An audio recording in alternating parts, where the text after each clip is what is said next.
এটাকে আমাদের বিরুদ্ধে ভাষা নাই। যেই মানুষ দীর্ঘ 16 বছর নিজেরা নির্যাতনের শিকার হয়ে যেই দলটা পরবর্তীতে তাদের দ্বারা নির্যাতনের শিকার আমরা হচ্ছি।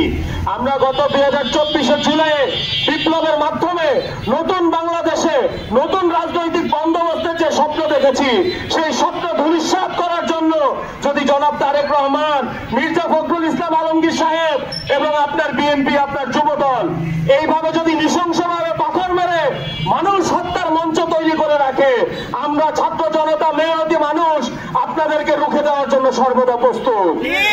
আমরা আজকে বলতে বাধ্য হচ্ছি, এই বাংলাদেশে আমরা নিরাপত্তা বোধ করছি না। প্রশাসন আমাদেরকে সহযোগিতা করছে না। প্রশাসন সেই আওয়ামী দুঃশাসনের মতো, আওয়ামী আমলের মতো এখনো নির্দিষ্ট একটা দলের গোলামি করে আসছে। আমার তো মনে হয় কোন ভাবে এই চাঁদাবাজির একটা অংশ প্রশাসনে ভাগ পায়। তারা কোন দুঃখে খুনিরা 3 দিন আগে খুন হয়েছে, এখনো পর্যন্ত এই খুনের সাথে সংশ্লিষ্ট সকলকে অ্যারেস্ট করা হয় নাই। রাজবাড়ীতে আমাদের নিজ মাতৃভূমি, আমাদের জন্মভূমি, এই রাজবাড়ীতে auto stand, tempo stand, CNG stand, জায়গায় জায়গায় চাঁদাবাজি হচ্ছে। এই চাঁদার ভাগগুলো যায় কোথায়? প্রশাসন কেন কিছু বলে না? কোথাও না কোথাও আপনারা এটার সাথে জড়িত নয় তো?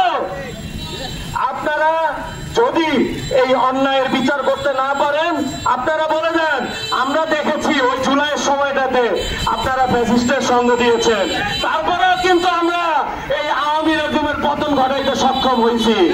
এখন জনপ্রিয়তা নষ্ট হয়ে যেতে পারে। এই জন্য আমরা আপনাদেরকে 16 বছর মজলুম হিসেবে দেখেছি।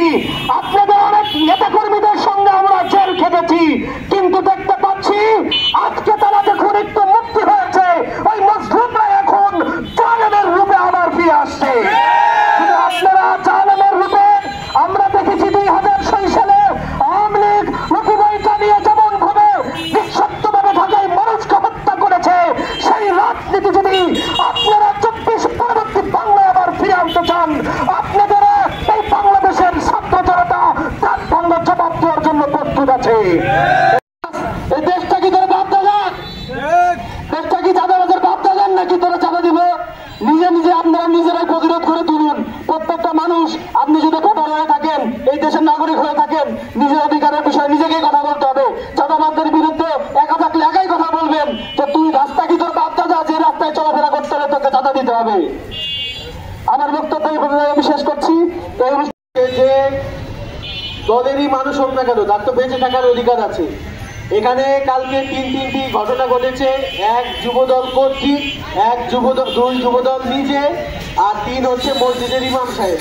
তো 3 জনই 3 ভিন্ন প্রকৃতির মানুষ, কিন্তু তারা তো বাংলাদেশের নাগরিক।